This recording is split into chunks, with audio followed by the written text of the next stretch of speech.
Hello दोस्तों, आप सभी को मगध क्लासेस के यूट्यूब चैनल पे हार्दिक स्वागत है। आप लोग पढ़ रहे हैं सीटेट स्पेशल क्लास के अंतर्गत अधिगम का सिद्धांत, और अधिगम के सिद्धांत में आज आप लोग पढ़ेंगे संज्ञानात्मक सिद्धांत। और संज्ञानात्मक सिद्धांत में आप लोग जानेंगे गेस्टाल्ट सिद्धांत। गेस्टाल्ट सिद्धांत के अंतर्गत जानेंगे आप लोग कोहलर के प्रयोग।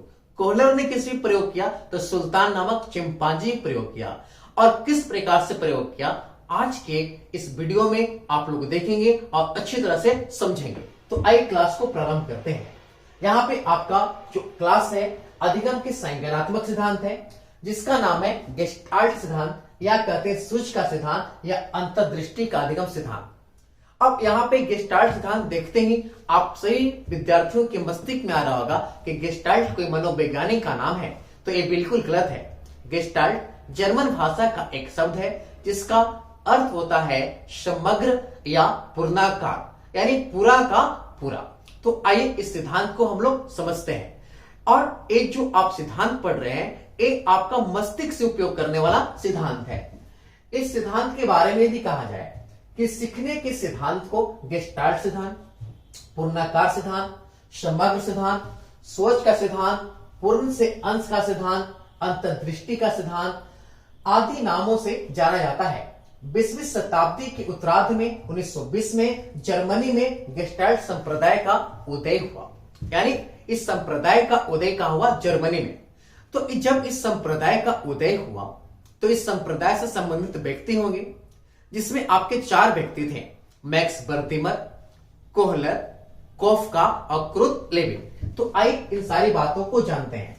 यानी इस संप्रदाय से संबंधित व्यक्ति जो थे वो आपके मैक्स बर्तिमर थे, कोहलर, कोफका, क्रुथ लेविन और आपके ये सभी गेस्टाल्टवादी कहलाए। और इन्होंने जो आपका सिद्धांत दिया, ये सिद्धांत क्या कहलाया? गेस्टाल्टवादी सिद्धांत कहलाया।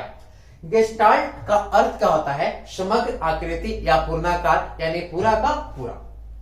अब देखिए इसमें आपके जो पहले स्थान पे आते हैं वो आपके कौन आते हैं? मैक्स बर्तिमर।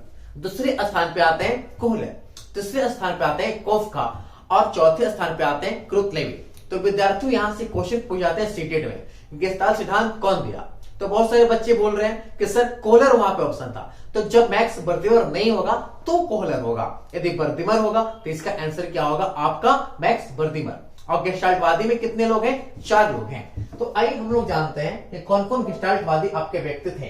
तो आपके फर्स्ट जो गेस्टाल्टवादी व्यक्ति थे मैक्स बर्तिमर। क्रम इनका जरूर याद रखेंगे, क्रम में ये सबसे आगे होंगे। इसके बाद आपके हैं कोहलर, और तीसरे नंबर पे आपके आते हैं कोफका, और चौथे नंबर पे आते हैं क्रुथ लेविन। अब देखिए आपके सीटेट के एग्जाम में प्रश्न किस प्रकार से पूछे जाएंगे। यदि प्रश्न दे गेस्टाल्ट सिद्धांत दिया, ऑप्शन में 4 हो तो आप क्या मारेंगे? मैक्स बर्तिमर। यदि ऑप्शन 4 हो तो आप क्या मारेंगे? मैक्स बर्तिमर को मारेंगे। अब मैं आपको बता दूं कि 3 ऑप्शन ए आपको मैक्स बर्तिमर नहीं होगा तो ऑप्शन कौन होगा? कोहलर। यदि आपका कोहलर ऑप्शन नहीं होगा तो कौन होगा? कोफका होगा। यदि आपका ए भी ऑप्शन नहीं होगा तो क्या होगा? क्रुथ लेविन। यानी चारों व्यक्ति जो हैं वो आपके गेस्टाल्टवादी कहलाएं, और ये चारों मिलकर जो सिद्धांत दिए उसी को हम लोग कहते हैं गेस्टाल्ट सिद्धांत। अब आइए समझते हैं कि इस सिद्धांत में जो आपके एक प्रयोग है वो काफी प्रचलित है, और वो प्रयोग है चिंपांजी पे, सुल्तान नामक चिंपांजी पे। और उस प्रयोग को कौन करेंगे? कोहलर। तो आइए हम लोग जानते हैं इस कोहलर के प्रयोग को। कोहलर ने क्या किया आप लोग समझ लीजिए थोड़ी सी कोहलर के बारे में, उसके बाद में आप लोग को प्रयोग को बताऊंगा। कोहलर का जो है आप लोग देख रहे हैं, इनका पूरा नाम जो था वोल्फगैंग कोहलर था। और यदि हम बात करें इनके जन्म का, तो इनका जन्म जो आपको हुआ 11 जून 1967 को हुआ। यदि इसके बाद हम लोग बात करें ये रहने वाले कहां के थे, तो ये आपके रहने वाले थे जर्मनी के, यानी जर्मन के एक आपके वैज्ञानिक थे। और इन्होंने कौन से फील्ड से किया? तो ये आपके के साइकोलॉजिस्ट थे, या साइकोलॉजिस्ट और फेनोलिस्ट थे, यानी घटना विज्ञान और मनोविज्ञान से। इसके बाद यदि हम लोग बात करें कि इनकी मृत्यु कब हुई, तो इनकी मृत्यु जो हुई आपके 21 जनवरी आपके 1967 को मृत्यु हो गया। देखिए यहाँ पे जो क्रम है थोड़ा सा ये जो है ना उल्टा हो गया है। यानी यदि हम बात करें बॉर्न की, तो आप याद रखेंगे कि बॉर्न जो हुआ था वो आपको कब हुआ था? 1887 में हुआ था। और यदि हम लोग बात करें इनकी मृत्यु कब हुआ? 1967 में। एक थोड़ा मिस्टेक हो गया है, आप लोग देख लीजिएगा। अब इसके बाद यदि हम बात करें तो कोहलर का प्रयोग में कोहलर के सिद्धांत जो आपके हैं उस कुछ प्रयोग पे आधारित है। यानी कोहलर ने भिन्न भिन्न जानवरों पे प्रयोग किया और प्रचलन में कौन आया? चिंपांजी। तो यहाँ पे देखिए लिख दिया गया है कि कोहलर का प्रयोग जो है वो आपका सूच का सिद्धांत दिया और इन्होंने कुछ प्रयोग किए जो आपके बलवानुस, बंदर, मुर्गी, कुत्ते पे थे। और इस प्रयोग में सबसे जो आपके प्रचलित प्रयोग है वो आपके प्रयोग है कौन सा? चिंपांजी पे प्रयोग। तो आइए चिंपांजी के प्रयोग को हम लोग अध्ययन करेंगे आज की क्लास में। अब आप लोग देख रहे होंगे, यहाँ पे आप लोग देख रहे होंगे सिस्टम में क्या है? एक केला लटका हुआ है और एक कमरा जो है बिल्कुल बंद है और इस कमरा में नीचे बॉक्स रखा हुआ है और इस कमरे में कौन आने वाला है? चिंपांजी। चिंपांजी पे कौन प्रयोग कर रहे हैं? आपके कोहलर। कोहलर सुल्तान नामक चिंपांजी पे प्रयोग कर रहे हैं और इस चिंपांजी को इस कमरे में बंद कर दिया गया है। अब चिंपांजी आया तो चिंपांजी इधर घुमा, इधर घुमा, इधर घुमा, उधर घुमा, यानी चारों तरफ सबसे पहले कमरे को चक्कर लगा रहा है। जो आप लोग देख रहे होंगे कमरे में चारों तरफ चिंपांजी चक्कर लगा रहा है और चक्कर लगाते लगाते एक समय आया कि चिंपांजी ने केले को बहुत देखा ऊपर, यहाँ पे तो भोजन ग्रुप में केला लटका हुआ है। अब इस केले को देखने के बाद चिंपांजी कहाँ रुकने वाला था? थोड़ा सा और इधर से उधर घूमने लगा।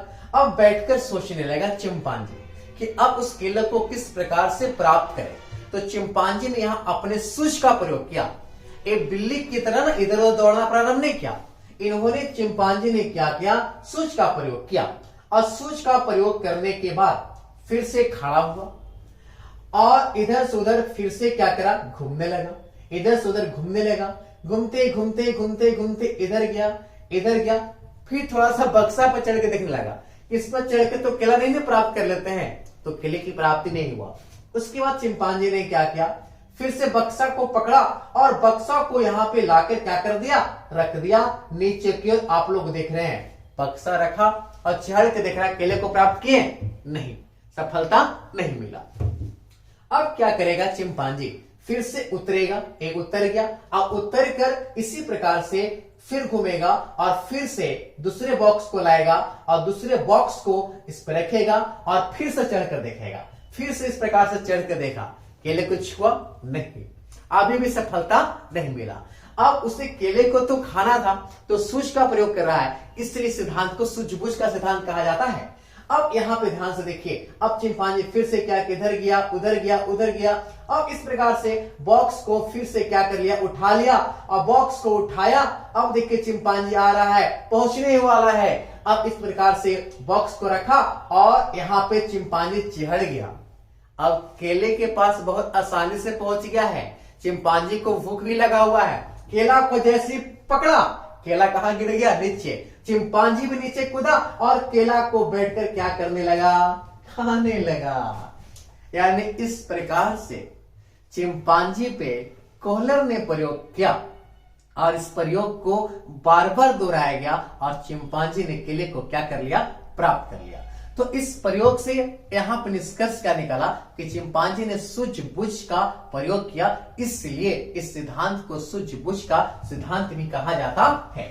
अब इसके बाद यदि हम लोग बात करें इसके शैक्षिक महत्व को, तो शैक्षिक महत्व क्या है? आप लोग ध्यान से देखिए, पाठ्यक्रम का निर्माण में सहायक। यदि कोई भी शिक्षक यदि अपने पाठ पुस्तक को पढ़ाते हैं तो एक शिक्षक का यह दायित्व है कि उस पाठ को पूर्ण अंश को देखें, पूरा को देखें, उसके बाद अंश करके पढ़ाएं। यानी पूर्ण से अंश, यानी पाठ्यक्रम का निर्माण इसी सिद्धांत पे क्या है? आधारित है। किसी भी समस्या का समाधान कौन करता है? सूझबूझ का सिद्धांत। यानी अनुसंधान के क्षेत्र में भी उपयोगी होता है, जैसा कि आप लोग पढ़े। इस सिद्धांत से खोज विधि की जन्म हुआ, बिल्कुल सही बात है। यांत्रिक तरीके से सीखने पर क्या देता है? विरोध करता है। यह सिद्धांत रचनात्मक, रचनात्मक मतलब होता है नव निर्माण, यानी नव निर्माण करने में क्या होता है? सहायक होता है। इसके बाद यदि हम बात करें तो नवीन ज्ञान में क्या होता है? सहायक होता है। इस सिद्धांत से पूर्ण से अंश, अभी हम आप लोग को बताएं, समस्या समाधान की वकालत करता है। गणित, विज्ञान, व्याकरण में उपयोगी होता है। सिद्धांत बालकों की बुद्धि से विकास होता है और जिन बालकों का प्रतिभाशाली बुद्धि होता है इसी सिद्धांत से क्या करते हैं? पढ़ते हैं। आप लोग समझ गए होंगे। तो इस प्रकार से इतना ही रहेगा, फिर मिलते हैं नेक्स्ट क्लास में। नमस्कार।